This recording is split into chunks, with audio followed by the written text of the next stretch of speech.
Now that you have created some blog information with your website, you will be able to modify and display your stuff in a more appealing format for your viewers. Let us start by making a static homepage.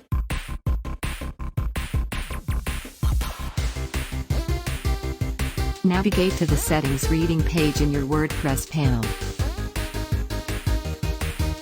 Below the front page displays, select the static front page, then choose the pages you have made before for your blog and home pages.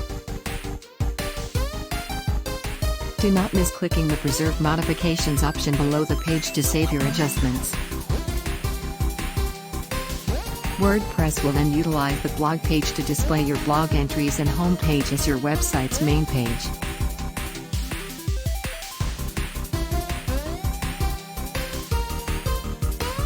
Across the installation procedure, you have the opportunity to choose the name of your site.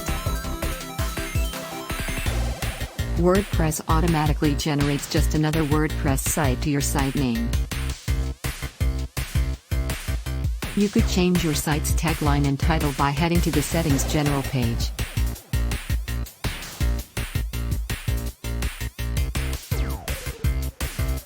Your website title will become the name of your site. Usually, taglines are merely a single statement that defines your website. You may keep the tagline space blank if you prefer, since SEO plugins such as Yoast SEO, AIO SEO, and others will overrule it for SEO. More on this later. Do not forget to hit the Preserve Changes button to save your adjustments.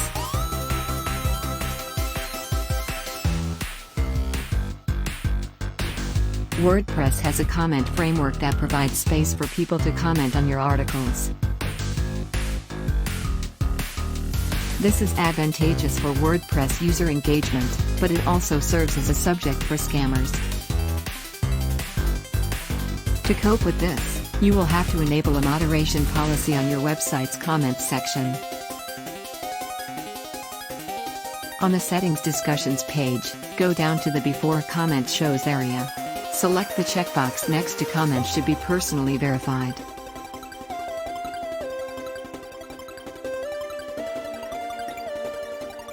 Do not forget to click the Save Changes button to save your modifications.